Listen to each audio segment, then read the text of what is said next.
There was cracks starting to form in my soul. I look over the cliff and just this thought passes my mind. You go ahead and do it. You're a miserable husband. You're a lousy father. Your wife deserves more. You're listening to the Life in Action podcast, Faith, Finance, and Family. Here are your hosts, Mike and Philip. Hey, this is Mike, and we're on the road here in Bulgaria, and I am sitting down with Pastor Noah Ramos from Zoe Church in Bulgaria. And so welcome to Life in Action. Welcome to the podcast. It's so good to be here. Thank you for having me. You grew up in Bulgaria? Yeah, so right after the fall of communism, my parents were missionaries here in Bulgaria and lived here for about 7.5 years. I was 9 years old when we moved here. And so I have a good mix of both the States and Bulgaria. But my earliest memories of childhood were here in post-communist Eastern Bloc country. So communism ended when? Around 89, 90 is when the wall came down, and the whole system crumbled after that. And then y'all moved here around 92. Oh, so just like right after. Yeah, there were still lines waiting for groceries and Wow. rolling blackouts. It was definitely the Wild West living here. So growing up here, I know you mentioned that one of your friends in a previous conversation, one of your friends didn't speak any English, you didn't speak any. Yeah, so that's pretty much how I learned Bulgarian. Was we'd go to their small group. His mom was having a small group, so my dad would take me and we'd play Legos the whole time. And he didn't speak a word of English, and I didn't speak any Bulgarian, but we figured it out as kids. And so that's my Bulgarian's it was telling you it was very relational. Yeah. I know all the cuss words, and Yeah. but yeah, so it was ingrained in me in a young age because you get immersed in the culture. So what age did y'all went back to the U.S.? Yeah, so lived here. I was 9, and had just turned 17 when we moved back for my senior year of high school. And So what was that transition like? You're coming from a foreign country back into the U.S. in high school, which is already like a strenuous time for a teenager. I went back to a Christian school. Everybody was fascinated by me because some of the people that were in the same school that we went back to were in kindergarten and stuff with me. But it was a tough transition because the pace of life and culture is a lot different. Bulgarians are very relational. Everything's around the dinner table and community and friends and vacationing together. And in the States, we tend to be more live life individually away from people. And Yeah. church is just a place you go to attend. You get your Sunday fix, and then you're off with your life. And so that was hard. That transition was hard. Yeah.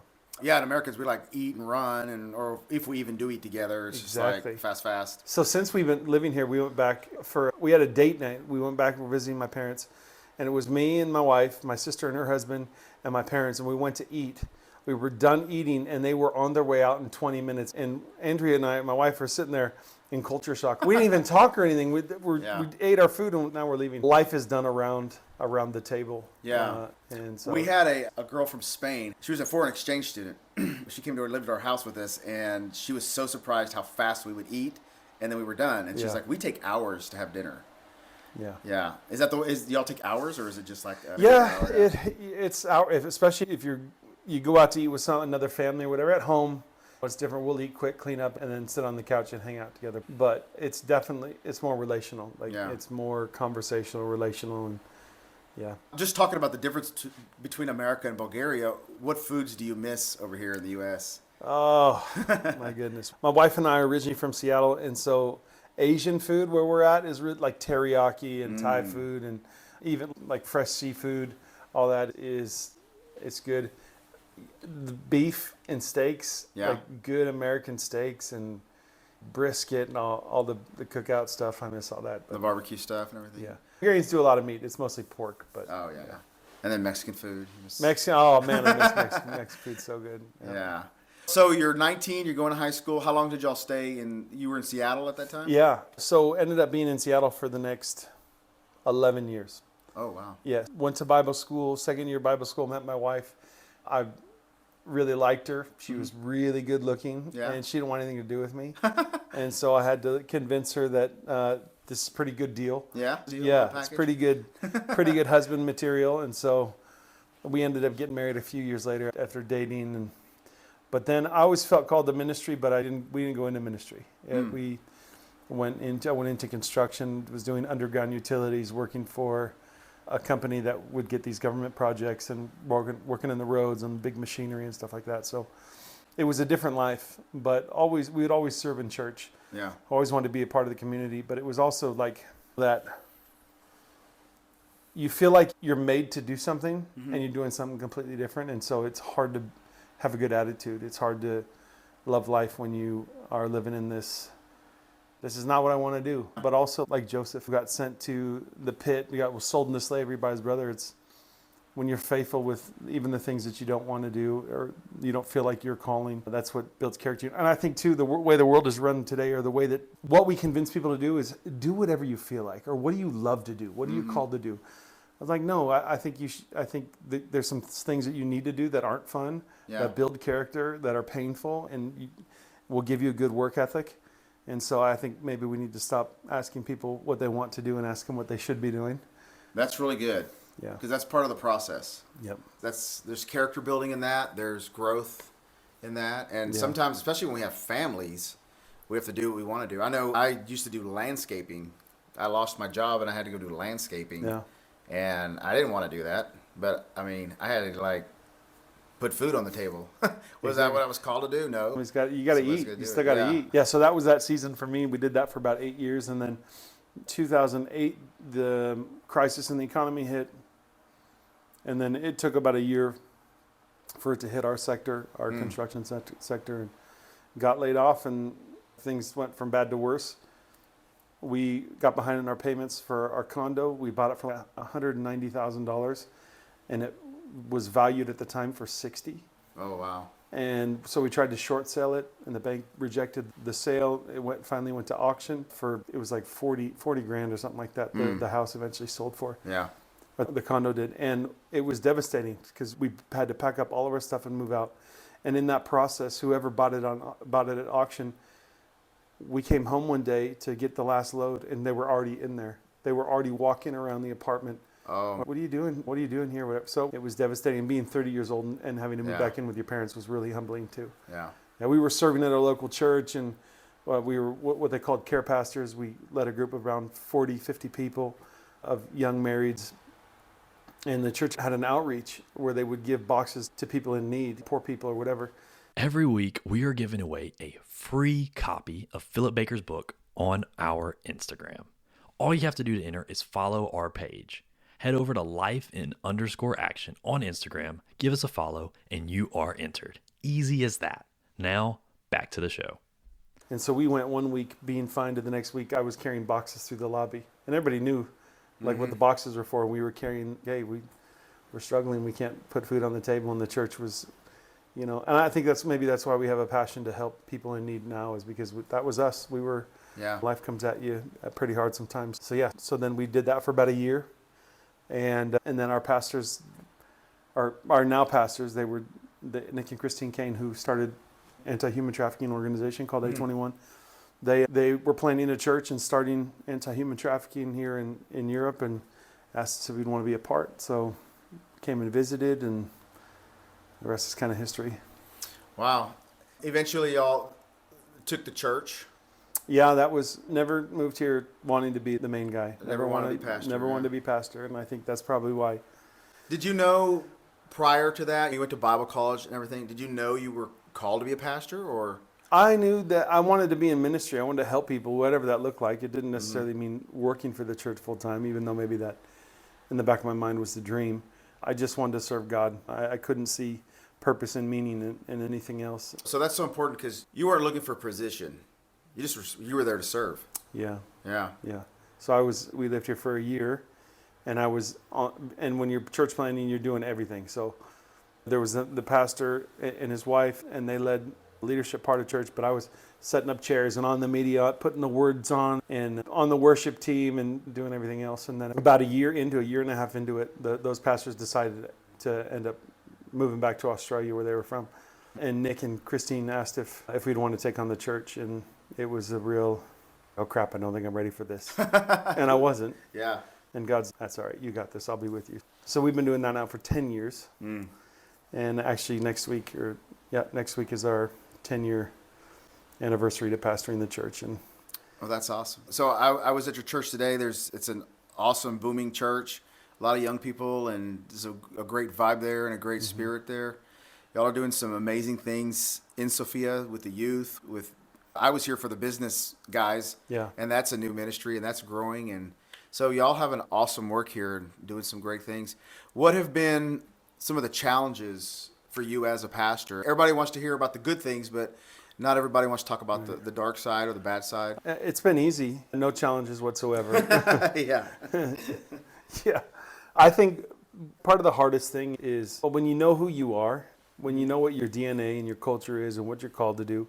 And this goes for business leaders too. When you know what your values are, it's easy to run your business based on those values. Yeah.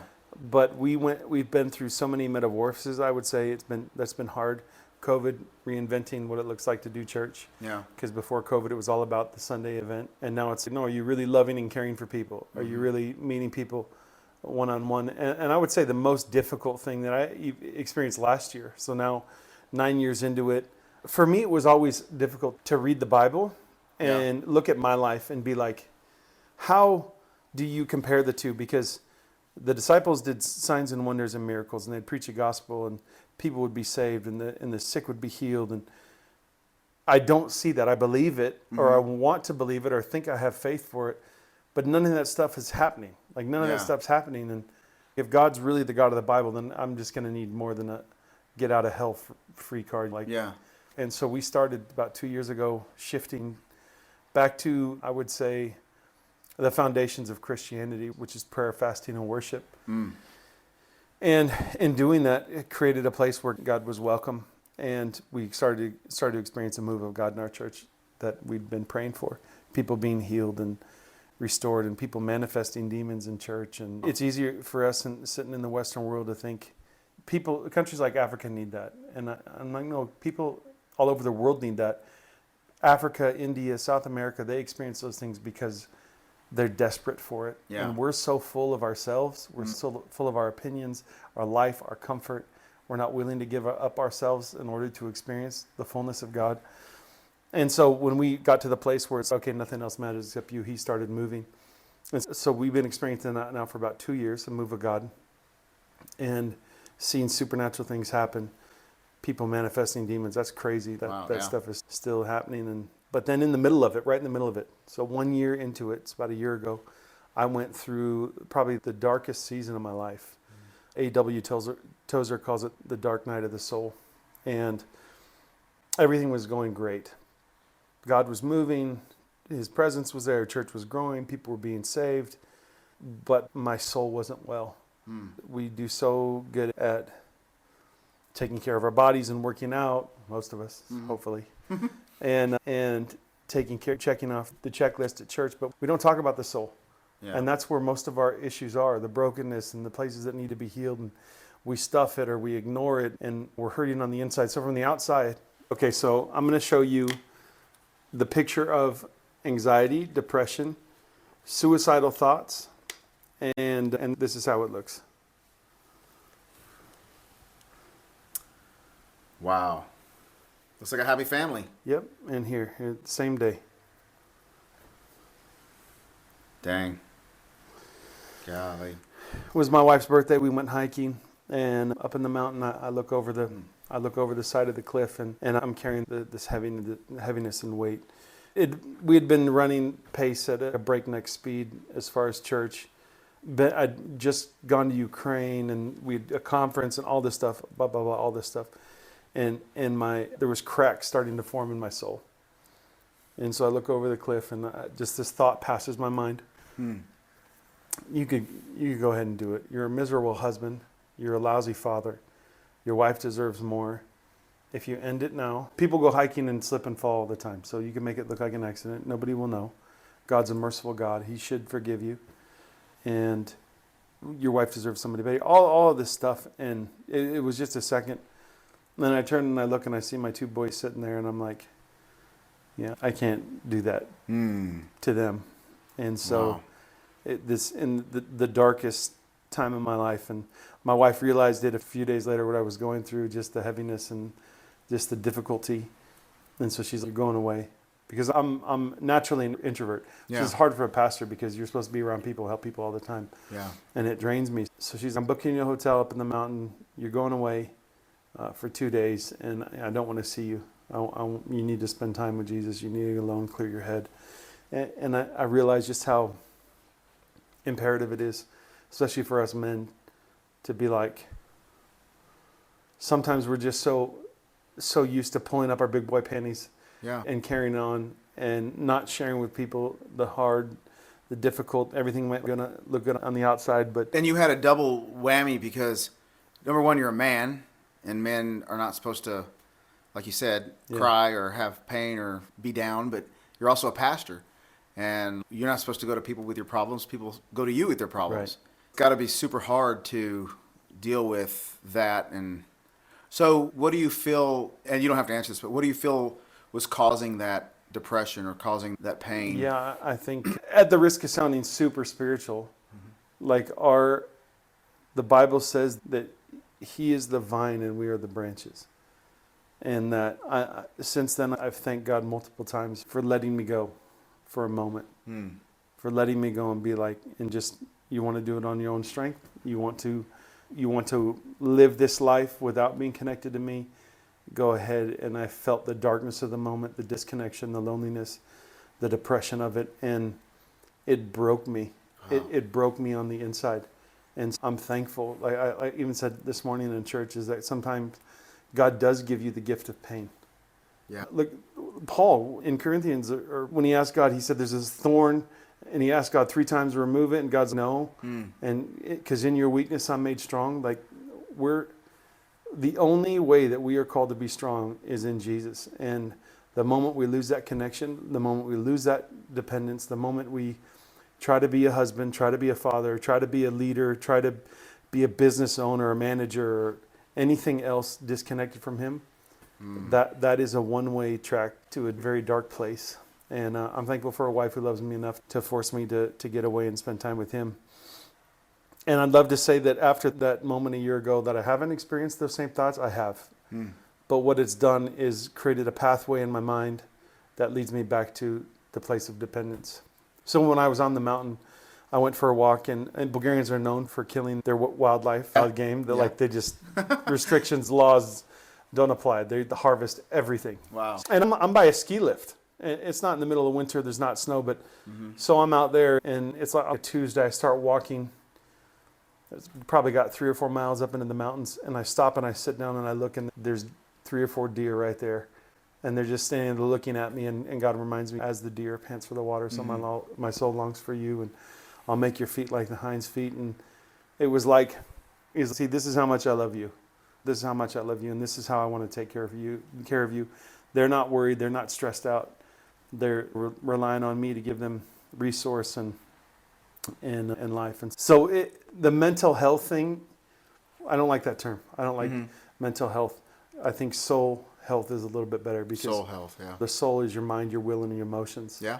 Yeah. So your mind are the thoughts you think. Your will is what you choose and decide to do, and what you've made up your mind to do, and your emotions are everything else. And I think you can't live a life that's surrendered just spirit and body. Like, your soul needs to be well, and God actually does care about a well soul. Yeah. Because we're so used to pastors and preachers giving us scripture. Oh, you have a problem here. Let me read this scripture to you. No, I was abused by my father. Yeah. I was rejected by my mother. How was some black ink on white paper going to help with that?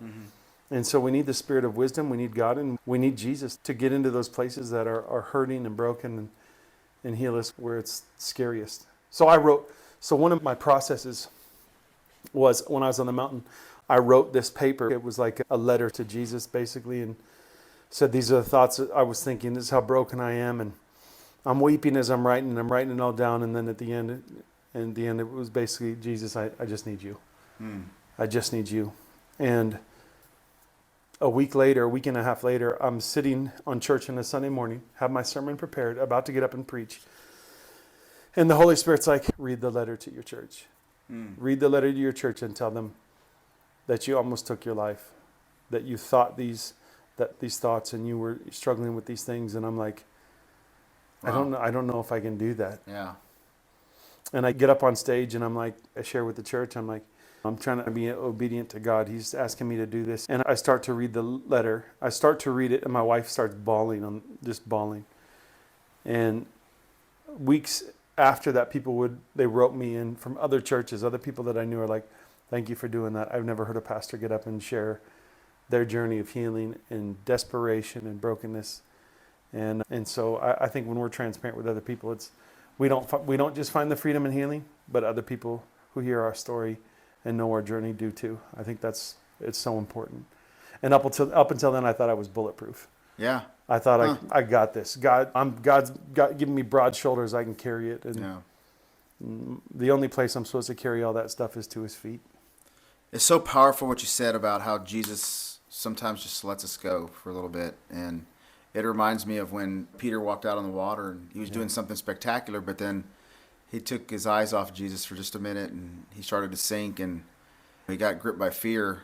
Yeah. And that's just a powerful statement that you just made a while ago. That we got to stay connected, and him letting us go for a while. Yeah. I heard something on Instagram the other day that really spoke to me. And it was that there's times when it feels like we're moving slow, and there's times when we're moving fast. And that when we're moving in proximity to Jesus, it doesn't matter the rhythm or the pace that life is. Like your success isn't based on how far you go and how quick you get there. It's based on how close you stay to the heart of God. Because sometimes he wants to sit. Yeah. Sometimes he wants to sit and have a meal with you. He wants to rest. He wants you to just share your heart with him and have communion with him. And then there's other times where he's running. Like when he shared the story of the prodigal son, the father went running. And the good brother, the second brother, who was jealous and angry that his little brother came back, he should have been right there next to his father's side running after the lost. And so I think the most important thing isn't just to carry on. The most important thing to do is find the heart of God, find the heart of Jesus, and walk at the same rhythm that he is. Because there's times when you're doing stuff that's beyond your control and your power, and it just feels like it's just way beyond me. But if he's there and you feel like you're close to him, then there's grace for it. I was talking to Paul Floyd was telling his story about the other day in the van, and he was talking about he went on a week sabbatical or something just to figure some stuff out before he even took his church because he didn't know if he was supposed to do it or not. You just talked about going on a 2-day sabbatical just to help find yourself and to get recentered. I've never done that before, and is that something that you should think everybody should do at least? Yeah, it depends on how you're wired. Okay. It depends on how you're wired, because you can go away for 2 or 3 days and be on your phone the whole time or watching Netflix or doing whatever it is, and you come back. See, people, even when people are like, I need to go on we're going 2-week vacation to Florida, just lay on the beach. That doesn't necessarily mean that you're going to come back rested. And I think intention is so important, and discipline. Like you need to cut the things out of your life that are, because we're infamous with checking out. We're infamous with Netflix shows and in sports, and what it comes down to is we're worshiping these things. Yeah. Because they consume our time, our thoughts, everything. And this is the 21st century idol worship. Yeah. It's everything that takes the place of God. So if you're going to do that, if you're going to get away, if you're going to just spend time readjusting or recalibrating, then it needs to be, they say in the Old Testament, a time of consecration. Yeah. Where I'm not doing anything else. I'm not filling my life with anything else except for being well in my soul, connecting with Jesus, going for a walk. But yeah. No, that's good. That's good. Man, I had lunch with you today and your boys. I know your wife was out of town today, but man, you've got some tremendous kids. They're very smart. They're very well spoken. They're very well behaved. And so as a father, what are some of the things that you and your wife have done to raise 4 strapping young godly men? I can say this because we're in Eastern Europe. I think I'd probably get in trouble for saying it if I lived in the States. We just beat them. We just beat them? Just kidding. Beat the heck out of them? Yeah. No, I think, I think legacy is a big deal. And we talked about this during lunch today. My dad was given an ugly inheritance by his father, a spiritual, emotional, orphan upbringing. That was his legacy, and that's all he had to offer me. But making the decision to follow Jesus, not just believe in him, because we're infamous of believing in God, not very good at following him. Yeah. He made the choice to follow him, and I see that legacy has changed my life, the way that I talk to my boys and relate to my boys, and I see now that they're in a way better place than I was. That we're not handing down brokenness and just ugliness from generation to generation, but we're giving them more. It's not like I'm good financially. It's not like I'm giving them money as an inheritance, but I'm giving them something that it's greater than that. I'm giving them character and hope and a real relationship with Jesus. I think sometimes we try to pawn our children off on society. We try to pawn them off on social programs or sporting events or all of these other things. And then every day we're spending, 30 minutes with them around the dinner table. Yeah. We're not involved in their life. They're off in social media, Instagram, TikTok, all that. It is introducing our children to a culture that is counter Jesus culture. Like he lived with his disciples. He lived with them, eating, drinking, spending every waking moment with his disciples. And I feel like sometimes, especially if you're in ministry, you neglect your children because you're too busy about the Father's business. But when you bring them with you on the journey, like the first of this year, we did a 21-day fast with the church. We said, hey, boys, I want you to pray about it, but I think we're all going to fast as a family, whatever that looks like to you. And so every morning when we were fasting, we'd spend an hour together in prayer and worship with our boys. And we'd never done that before. And what it's done is made their hearts sensitive to the voice of God, because being a parent, the scariest thing is I really hope I don't screw up my kids. Yeah. I hope I don't neglect them or treat them the way I was treated. I hope I've given them a firm foundation so they make right decisions when they're all by themselves. But every good investment takes time. Like you have to set aside time to spend with your kids. And so I'm a pastor's kid. Never wanted to be in ministry, ever, because I felt neglected by my parents. They were here after the fall of communism, and there was fatherlessness. There was no one had fathers and mothers. And so they became everybody's father and mother. Oh, yeah. That means that I got the bum end of the deal. I got the leftovers. They'd roll in at 10:30 at night, and I wouldn't see them. And I never wanted to live my life with my kids thinking that they're second priority, or that I'm giving everyone else my best, and they just get the tired dad. And so that's been difficult, especially in the season that we're in. But if I fail at being a husband and fail at being a father, I fail in life. Yeah. And so I feel like our kids are going to outlive us, and we, more than just having all the latest stuff and the coolest toys, we need to raise men and women of integrity and character. So how do y'all navigate like social media and stuff with your kids? How are y'all? Right now they don't have it. That's amazing. Yeah, they're That's awesome. 16, 15, 13, and 10, and none of them have it. The boys have phones and they text and stuff like that with their friends. But yeah, to be honest with you, I think part of the reason why they don't have it is because my wife's not geared that way, but I can lose myself for hours in social media. Yeah. Just scrolling, and whether it be YouTube or Instagram or whatever, I lose myself for hours, and I can, when I finally shut my phone off, I'll hop on, and then 3 hours later I hop off. I'm like, oh my gosh, what did I do with my life? Yeah. I don't want my kids to have to deal with that, like magnetic pull into fake life. Yeah. It's entertaining, but that's all it is. It's not real life. Yeah. And so we talked with our 16-year-old or 15-year-old. Listen, you can have social media if you want it, but we're just going to explain to you that the things that there are tendencies. You can become addicted to this. It's just like a drug. You're pumping yourself full of dopamine. It's not real. Yeah. It's not real. Real life is, and growing up in Europe is a real plus too, because this culture is so social and hanging out and playing games and spending time together, that it's like, why would I waste my life looking at dumb videos, 30-second clips of stupid videos, when we have a real life to experience? But it's hard because then they're missing out of culture and everything that's happening. But yeah, that's a hard one to navigate. Yeah, it is. I'm the same way too. I'll lose myself, and every January when I do go on a fast, I always try to fast social media for the month. Yeah. It's amazing how productive I am. It's amazing how engaged I am. It's amazing how clear your thoughts are. It blows me away. Yeah. And then I'm always so scared to get back on, because it's just I just feel like you know, it's sad, but it's the world we live in, and it's how we stay connected. So, just like everything, just like money is, social media is an incredible tool. Yeah. And a horrible master. Yeah. So I got on my phone your time's up, it shuts off, it shuts down. So, yeah, but I like that. Yeah, I just pray that when they finally do get onto the social media, that it doesn't consume them, because that's what happens. Yeah. Cool. Man, great interview. I'm I'm going to hit you with the famous 7. And if you've heard a podcast before, the famous 7, most guys that have been on the podcast probably never saw the podcast, so they were not ready. I feel like you might be ready. These are the 7 questions. Of course, they are quick answers. Don't have to think about them. Question number 1, Noah Ramos, what is your favorite movie? Oh, that was tough.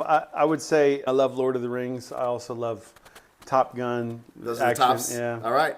3 people, living or dead, you would like to have lunch with? 3 people living or dead I'd like to have lunch with. One has got to be, I'd love to have lunch with David from the Bible. King David, yeah. King David. That would be a fun one. Fred Thompson. Do you know who Fred Thompson is? Is he from Law and Order? No. No, okay. Oh, he might have been. I don't know. But he was an actor turned politician. And I would just love to pick his brain about the way government works. And because he passed away a few years ago, but he was a super intelligent senator. And I'd like to sit down with him and have a conversation with him. Yeah. And then maybe... Number 3. So wait, living or dead. Living or dead. What about the future? You could do the future. I've never had anybody do the future. I would love to sit down and have lunch with my youngest son in 30 years. Oh, wow. That's cool. Yeah. Yeah. Yep. Oh, I like that answer. Number 3, book that impacted your life the most besides the Bible. Besides the Bible, okay. Leading with a Limp. Leading with a Limp. By Dan Allender. Okay. He talks about the not difficulties, but the struggles of leadership and how every good leader leads with a limp. Like Jacob walked with a limp after God touched him. But it talks about our expectations, our incredibly high and unfair expectations on leaders, and the expectations we put on ourselves in leadership, and how there's a sensitivity that we all need to have. But I recommend that one, Leading with the Limp with Dan Allender. Oh, there's a few. I could recommend a few. But I've never heard of that. That sounds pretty good. Number 4, first date with your wife? San Diego Zoo. Oh, nice. Yeah. Yeah. What was that? Y'all just went to the zoo? And I was doing a 3rd-year internship in San Diego at the time, and she came down to visit me, and it was because we'd been dating long distance. Yeah. And it was the first time we went on an official date together. It was at the San Diego Zoo. Nice. Mm-hmm. So when you met your wife, like what was your line? How'd you pick her up? What was the? How'd I pick her up? I annoyed the crap out of her, actually. Oh, really? Yeah. I could see that. I always liked the line that you and me, babe, were like loaves and fish. We might just be a miracle. All right, that's pretty good. This is pretty cheesy. Number 5, best decade for music. Ooh. I was growing up, I'm from Seattle, grunge. Oh, yes. I love grunge, so it'd have to be the 90s. Also rap, some of the best rap was in the 90s. So. Yeah. Everybody says the 70s. I don't get it. All right. Okay, number 6, favorite quote. Favorite quote? Yep. Favorite quote. Yeah. One of my favorite quotes is from St. Augustine. And he says, "Hope has 2 beautiful daughters. Their names are anger and courage. Anger at the way things are, and courage to see that they do not remain as they are." Wow, I like that. That's cool. All right, that's number 7, the big one. Favorite athlete or entertainer? Athlete or entertainer? Yeah. My favorite athlete's got to be Michael Jordan. Oh, Michael MJ. Yeah. All right. Entertainer. Yeah, no idea. You have no. That's No. right. It only has to be one. Yeah. Cool, man. Man, I appreciate you taking the time to do this. I know you're a busy guy. Thank you. It's been a pleasure. It's been a pleasure. If I'm people, on the podcast. You're on the podcast. if people want to get in touch with you, how would they? What would be the Yeah, best way? probably Instagram. Now Instagram. that I'm done bashing it, yeah, probably Instagram. And we'll put your Instagram in the description Cool. down below. But Yeah. what is it? What is it? Just a Noah A. Ramos. Noah It's A. Ramos. easy. Also, if anybody's in the neighborhood of Bulgaria, you're welcome to come by and yeah. Zoe is they're Zoe on Church, Instagram as yep. well. Zoe Sophia BG. Cool. Awesome. Man, we appreciate you, and I'm an honor to be your friend, to call myself your friend, and I love spending time with you this weekend. We were in Bulgaria for a few days, and we've been in Bulgaria almost 10 days, and got to spend a lot of time with Noah on this trip, so I'm very thankful. So It's been good. Thank you. Thank you, man. brother. All right, we'll catch you on the next podcast. Thank you. Follow our podcast for more great episodes and check us out on Instagram at lifein_action. Thank you for listening and live your life in action.